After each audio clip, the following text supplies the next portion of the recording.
Aloha, everyone out there. It's so nice to be live. It has been raining like crazy where I am in California. I'm about an hour from the ocean up in the redwood forest, and the waters have been rising like crazy. And I will not forget what I saw when I went to Santa Cruz, the town on the ocean, just the other day. I was walking across a bridge over the river as it meets the ocean, and I literally saw a gigantic whole redwood tree just sitting down in the water. And so it has really been a tumultuous year already. 2023 started with a flow of water, powerful, potent energy. I was talking to an incredible feng shui expert who studies Chinese astrology, and she reminded me, thank you, Hope, that last year, this year that we're in now, 2022, was the year of the water tiger. And in Chinese astrology, they predict that when there is the animal year is connected to the element of water, they often predict big storms. And so Chinese astrology actually predicted that there would be big storms in the last months of 2022, and there they were. So I thought, okay, we're done, right? We're going to be moving into a different element in 2023, but it turns out that 2023 is going to be the year of the water rabbit. So more water. So definitely a year where you want to balance that water energy with maybe some extra fire. If you have a fireplace or you have candles, it's a good year to stock up on those, both energetically and practically. I was out of electricity for about almost 3 days. I think about 2,000, 3,000. A lot of people in California were out of electricity for a couple of days. And so the first day is okay, right? The second becomes a little more chancy when the refrigeration isn't working. So that's probably the biggest inconvenience in my book, is when the refrigeration stops working, right? Because that becomes a real practical concern. So big shout out to everyone in California, my neighbors, friends, family who have been going through it. I mean, some people got evacuated. And I know that up north, the American River is expected to flood in the next couple of days. So big prayers out to everyone. I always like to set this intention when there's a lot of water, a lot of rain, kind of ask the storm gods, the water gods, and set the prayer of, please, can you bring us just the right amount of rain? Please, that much and no more, right? Just the right amount. Please keep everyone safe. Please cause the waters to be gentle and easy, that we may receive the abundance of all this beautiful water, which is such a gift and such a blessing. And yet, please give it in the right amount so that people stay safe and that we can utilize it for the greatest and highest for all. So that's a little prayer I like to make for the water energies of the earth. So please join me in just setting that intention of, hey, would you please just give us the right amount and no more? So our words have power, right? Our intentions have power. Before the last storm, which was predicted to be huge, I asked a dear friend to set an intention that we have an easeful storm and that everyone is safe and protected. And yes, there were some challenges, but overall they did say that it was a lot less powerful than they expected. So our words, our prayers have power, my friends. And so please join me in visualizing that for everyone in the next couple of days. But I am here to do an astrology update. So it's been some intense times here in California, maybe other places as well. If you are feeling tired, if you are feeling like, it's the beginning of January, it's the new year, I really want to start going, and yet there's maybe been some obstacles, there's been some challenges. One, we have to look at what our habits are. Are we making the right choices to create that? But on an astrological level, if you want to know what are some of the energies that you've been dealing with, and how can you get in flow with the rhythm of the stars and align yourself to the perfect energetic flow to move forwards, we have had two seemingly challenging energies to deal with. One is that Mars, the planet of action, the masculine energy, the external energy, right? We can see in the Mars symbol, which is a circle with an arrow pointing out, that it represents energy going into action. And so that planet Mars has been in retrograde, and in astrology, retrograde simply means that the energy of that planet, which is usually spinning in or appears to be spinning in a certain way, has paused in that spin and went back the other way. And it's only in appearance, the planet isn't actually changing its spin, but it appears to be changing its spin because of the relationship between us and that planet. And so retrograde always means, in astrological terms, energetically, it's the RE words. It's redo, remake, revisualize, reintend. It's kind of like, imagine you have a box of papers from the last 10 years. When retrograde comes around, whatever that planet is that's going retrograde is going to determine which box you're going to need to go through, that backlog of information. When it's Mars, that can mean that it has to do with ways you've taken action in the past, your energy, right? Like just your basic human energy. How do you exercise? How do you do things? How do you go out into the world? That's what Mars energy is, external. So Mars retrograde is really a great time to be like, okay, how do I want to take my energy, your beautiful, precious energy, and go out with it into the world? And so when it's retrograde, it's asking you to go back and think about what happened when Mars was last retrograde, which was actually in September, I believe, of 2020. So that was a while back. So what were you doing? What were the activities you were involved in that maybe there's things you need to redo, reassess, reimagine, revisualize, reintend, and that as you do those RE words and you look back and you reassess and you rejuvenate and regenerate. And yes, it's been kind of intense. This started October 30th. So if you've had stuff come up, if you've been trying to move forwards, but it's like, man, you're just hitting kind of that backlog of energy to pile through and heal through. Good news. January 12th, next weekend, Mars will go direct. Woohoo! So allow yourself to realize that by today, you are probably getting through some of the thick of the challenge or obstacle. And hallelujah, thank God for challenges and obstacles, because that is how we grow. How does a diamond become a diamond? Pressure, intense amounts of pressure. How do you make lemonade? You squeeze these super sour lemons. You add some sugar, right? Some sweetness, maybe some coconut sugar or some maple syrup, right? Whatever your choice of sweetness is. So here's a nice bit of reminder that beauty comes out of challenge, that obstacles are an opportunity, they're present. And it's truly how much sweetness we can add to the situation in terms of our own compassion, forgiveness, and acceptance that can sweeten these challenges as they appear and arise for us. So it's okay, right?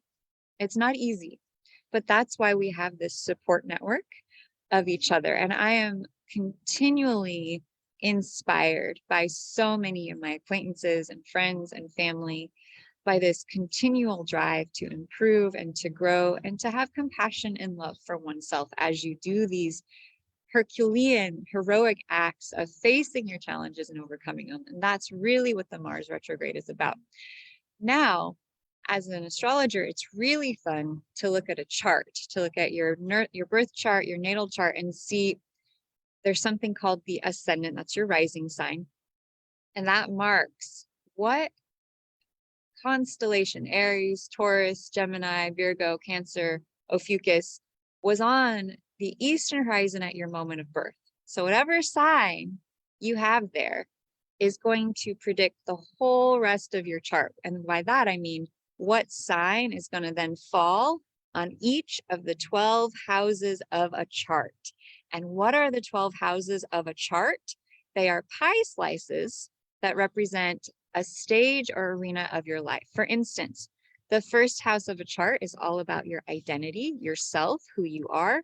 The fourth house is all about family, your relationships to your DNA, your ancestry. The seventh house represents relationships, love, marriage. partnership. The 10th house is all about career. It's all about what your gifts are to give to the world.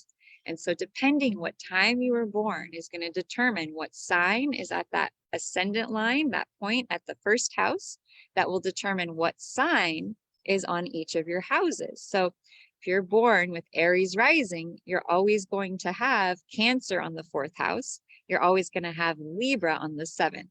If, however, you have Taurus rising, you're always going to have a different sign on the 4th. You'll have, let's see, Taurus would go Gemini, then it would go to Cancer, and then it would go to Leo. So if Taurus rising, you'll always have Leo on the 4th house. If you have Taurus rising, you'll always have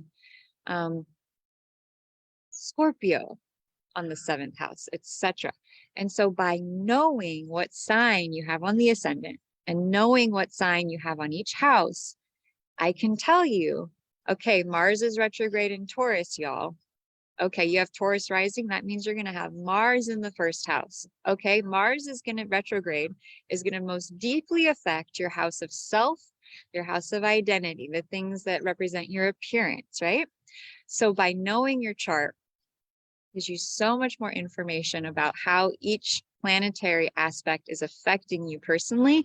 And I'm really excited to start offering daily, weekly, monthly, or quarterly updates about your chart and how the certain planetary aspects are affecting you either on the day, on the week, on the month, etc. So if you would like to have that individual reading done to assess how those planetary bodies are affecting you personally, reach out. It's a very, very powerful daily check-in.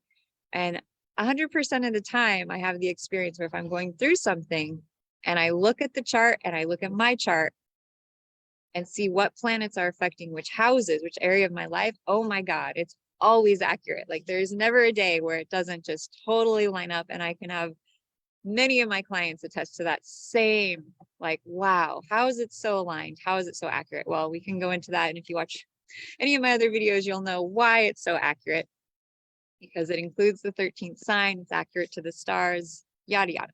So the other thing that's happening is that Mercury went retrograde on December 28th. And Mercury is the planet of communication. So where Mars is the planet of action, Mercury is the planet of communication.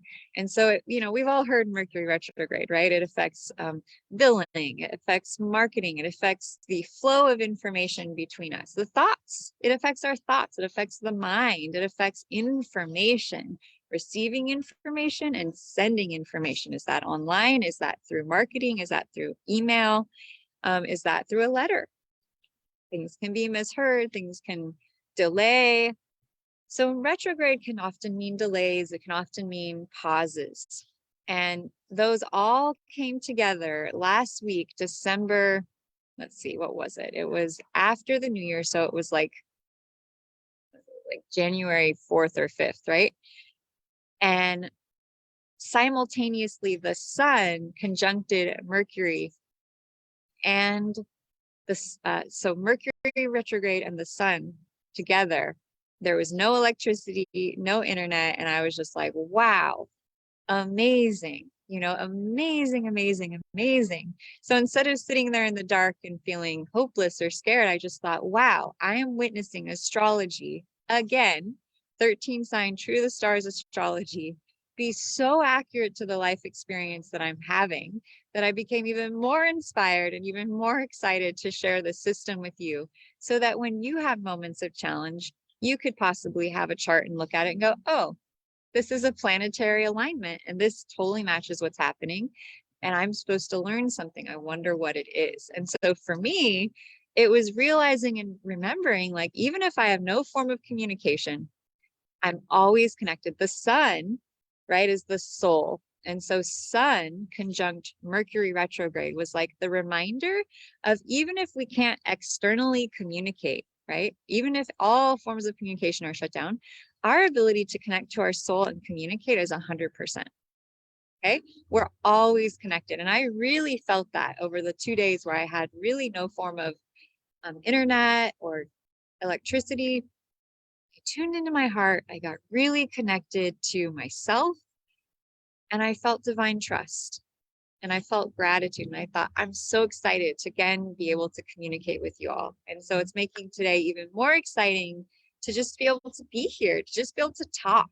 You know, when we no longer have things that we take for granted, man, do we just really appreciate them. So thank you for this opportunity to be on here with you, to source, to be here, to communicate. What a beautiful gift the internet is. What a beautiful gift communication is. So thank God.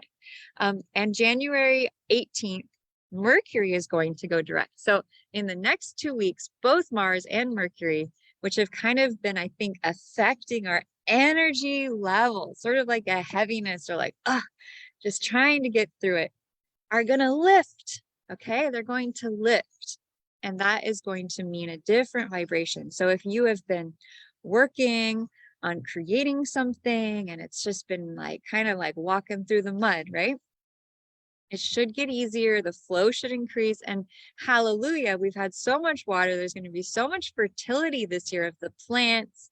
The farmers should be happy, right? The plants will grow. There will be lots of abundant produce and abundant food to eat and celebrate each other.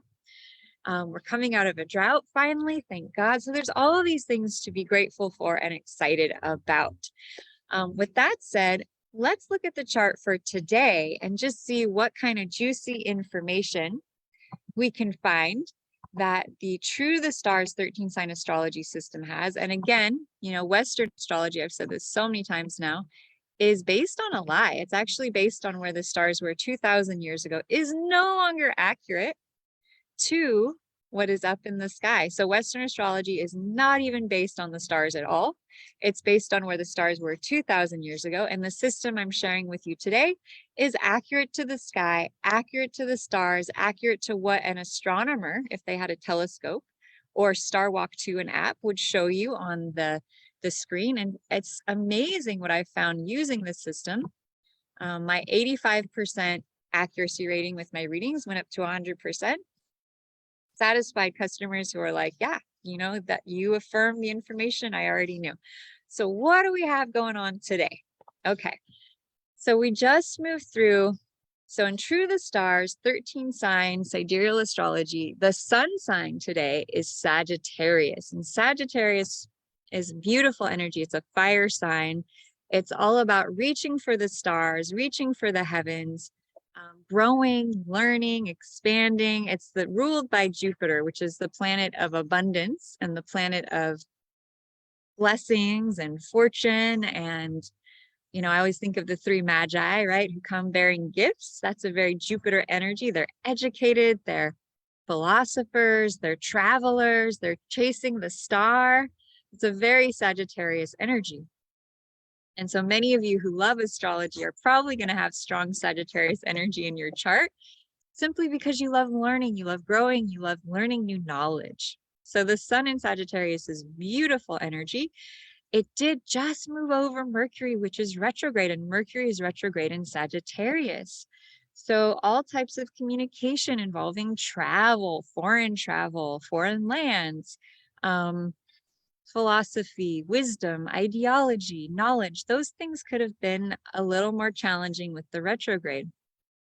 And the sun did just conjunct it last week. And so that was sort of an intense light, right? Sun always brings light. It always exposes or brings to light things. And so with that sun on that Mercury, that could have been a very potent, intense day. I know it was for me. No electricity, no power, etc. I gotta charge this soon. So what else can I share with you? But it has moved away. So 17 degrees Mercury retrograde, sun 20 degrees. It was at 17 degrees just 3 days ago.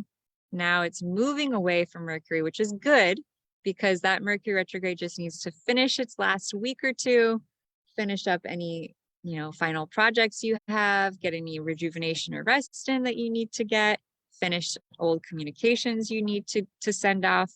And then January 23rd, we're going to have our new moon. Mercury will be direct, Mars will be direct. It's a fantastic energy to start the new year for real, right? And, you know, let's remember, every moment is an opportunity. Every day. I like to think that every day is like the new year, right? I start each day. How can I make today new? How can I make today fresh? What amazing, wonderful things can I bring into my world today? What can I be grateful for? Each day is a rebirth. Each day is a new day to start over again. And so great to have tools to assist us on the journey. So Venus went into Capricorn. Venus is the sign of love and pleasure in Capricorn. It's all about practicality, business.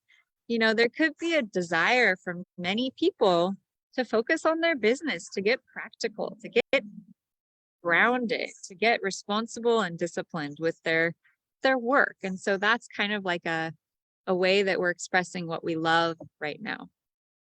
Then the moon is in Cancer. Wow. So the moon is emotion. It's the waters. It's the mother. I like to think of the image of the Madonna nursing the baby to really represent the energy of Cancer, of the home, nourishment. It's a water sign. It's all about our feels, the mood. And the moon rules Cancer. So when the moon is in Cancer, you're going to have a lot more emotion. You're going to have a lot more access to your emotions, to your feelings. And I have to admit, I was a bit emotional today. I was in my feels. And so, you know, some days are like that. I'm seeing, yes, the moon is in Cancer. Now I understand, okay, that's natural that I was being more emotional. So if you are feeling more sensitive, that's the other thing is Cancer can be sensitive. It's okay, right? You're going through your process depending on where you have Cancer in your chart, which house has Cancer. So these are the houses right here, these pie slices. And these outside edge are the house sign. And so the sign on the eastern horizon predicts which sign will be on the outer edge. The time of birth, of course, changing this outer wheel. So Aries could move to Taurus or Gemini. And so that changes which sign is on the outer rim, which house. So if Leo moved this way, then you'd have Virgo on the house of the home, right? It's a little complicated, but we'll get there. We'll explain it. It all really makes sense once you get past a couple of the roadblocks here. So then we have Mars still retrograde in Taurus. Mars in Taurus is interesting because Taurus is slow and steady and Mars loves to take action. So it's a little bit like we're slowed down right now with Mars in Taurus. Mars will be in Taurus until March. And then watch out, March 12th, I think it may be going back into Aries. Holy cow, either that or Gemini. So we'll check on that. Let's see here. So Mars will be going into, let's see here. Mars will be going to March 13th. We'll be going into where? Let's see. Double check this for you all. What sign will the planet of action be going into? Oh my goodness. It will be going into Gemini. Okay. So Gemini is much more about communication. It's an air sign, a lot of movement there. So come March 13th, Mars is going to go out of a slow, steady earth sign into more of an airy connection, communication. That will be when the speed will really pick up for marketing and for spreading information. Okay, so give yourself a little time, build the foundation with Mars and Taurus, and then expect by March 13th that you'll get a lot more action moving forwards. I do want to mention here that we do have a bunch of planets in Pisces still. We still have Jupiter, we still have Neptune, all in. So with that said, be aware of how easy it is to slip into the intuitive dream world. It's a really good time with these retrogrades last couple of weeks to get into your imagination, connect to yourself, get that rest, get that rejuvenation. And then January 23rd, prepare yourself to be ready to set your true, real intentions to move forward because Mercury, Mars will be out of retrograde. It'll be a really powerful time to take action. Oof, with that said, I've got to go for now, but if you have any questions at all, I am Lotus Dawn Gold Cool and my business is Blossom with Lotus, True to the Stars, 13 Sign Sideral Astrology. I do readings, I do energy clearing to help you reach your truest, highest self. It's 2023, and I am just so excited to support you, to facilitate you, and to give you as much information as the stars themselves and your own truest self can to reveal and unleash your full potential. And I know it's possible. I see it happen all the time. Sometimes we just need an affirmation. We just need a confirmation. We're on track. We knew what we thought we knew, and everything is aligned and moving forwards. I'm going to leave a video below that shows some amazing testimonials of clients I've worked with who've had amazing experiences learning this True the Stars 13 sign astrology. I'm so grateful for all of you. You're beautiful. You inspire me. Remember that. Remember that you're a gift to this world and that you really are perfect the way that you are. You came in this way for a reason, and all the challenges along the way are perfectly orchestrated to commit and expand and connect you to your highest self and your highest purpose. So I wonder what amazing gifts and blessings 2023 holds for you. If you have any questions at all, please reach out to me, BlossomWithLotusNow@gmail.com. And I just send you so much love, so many blessings. Truly, how does it get better than this? What else is possible? Happy 2023, y'all. You got this. You got this. You got this. No worries. We're getting there. All is good. So much love, so much gratitude. Aloha.